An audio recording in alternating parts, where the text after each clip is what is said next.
देखिए, इसी बीच एक बड़ी खबर सामने आ रही है। बीजेपी और कांग्रेस को चुनाव आयोग का नोटिस मिला है। चुनावी भाषणों पर चुनाव आयोग ने यह नोटिस जारी किया है। बड़ी खबर आपको बता रहे हैं, इलेक्शन कमीशन ने बीजेपी और कांग्रेस अध्यक्षों से जवाब मांगा है और इसके लिए 29 अप्रैल सुबह 11 बजे तक का वक्त दिया गया है। तो बड़ी खबर आपको बता रहे हैं, इसी ने पीएम राहुल के भाषणों पर संज्ञान लिया।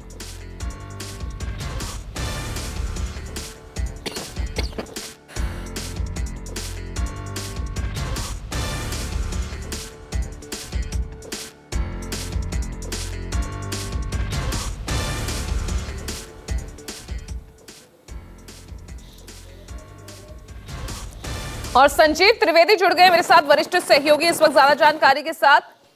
अब संजीव, समझना चाहूंगी, नोटिस जारी किया गया है इलेक्शन कमीशन की तरफ से भाजपा कांग्रेस अध्यक्षों को, किस मामले में?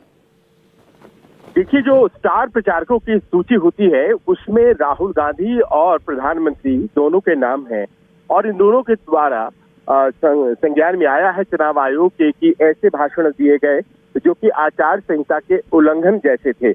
इनकी शिकायतें दोनों के विरोधियों ने की है और इसी बाबत ये नोटिस जारी की गई है। आपको याद है, पिछले दिनों प्रधानमंत्री के बांसवाड़ा में दिए भाषण को लेकर कांग्रेस ने शिकायत किया था प्रधानमंत्री का चुनाव आयोग से, और वैसे ही राहुल गांधी की भी शिकायत की गई थी भारतीय जनता पार्टी के द्वारा उसी दिन उनके भाषणों को लेकर जो संभवतः तमिलनाडु में दी गई थी।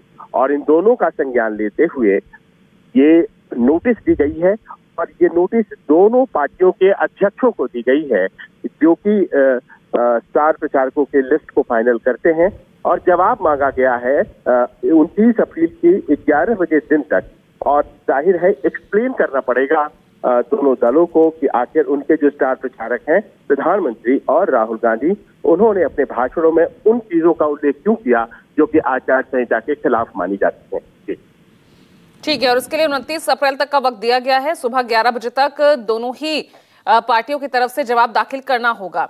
लेकिन संजीव, यहां पर मैं ये भी समझना चाहूंगी कि कोई रिएक्शन अब तक पार्टियों की तरफ से आया, क्योंकि दोनों ही एक दूसरे के खिलाफ चुनाव आयोग पहुंचे। यह देखिए, अभी तक पार्टियों की तरफ से रिएक्शन का इंतजार है। अभी फिलहाल जयराम रमेश की प्रेस कॉन्फ्रेंस भी चल रही है और संभवतः उसमें ये जवाब आ भी सकता है। लेकिन एक बड़ी बात इसको माना जाएगा क्योंकि दोनों अपने अपने दलों के सबसे बड़े नेता हैं और उनके खिलाफ चुनाव आयोग ने संज्ञान लिया है। देखिए, आमतौर पर जो मिडिल रंग के नेता होते हैं, दूसरे नेता होते हैं, उन पर तो कार्रवाई तुरंत कर देने का आरोप लगता रहा है इलेक्शन कमीशन पर, लेकिन बड़े नेताओं पर नहीं। लेकिन अब इस बार नोटिस जारी करके चुनाव आयोग ने इस बात का उदाहरण पेश किया है कि आचार संहिता सब पर लागू होगी और अगर कोई कुछ इस पर उल्लंघन की बात करेगा तो उसके ऊपर कार्रवाई भी हो सकती है। देखना यह है कि 29 तारीख को जब जवाब आता है उसके बाद उस जवाब को पढ़ने के बाद चुनाव आयोग आखिर क्या फैसला लेती है।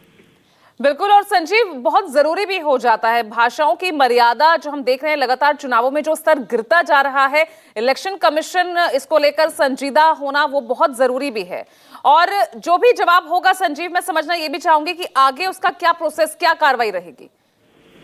देखिए, जहां तक मॉडल कोड ऑफ कॉन्डक्ट का सवाल है, आचार संहिता, तो उसमें कोई दंड नहीं लिखा होता है। लेकिन मॉडल कोड ऑफ कॉन्डक्ट जो होता है उसका आधार आप जानती हैं रिप्रेजेंटेशन ऑफ पीपल एक्ट, यानी कि जो जन प्रतिनिधि कानून 1951 है वो होता है उसका आधार। और उसमें बड़ा स्पष्ट लिखा गया है कि कई तरह के दंड हो सकते हैं।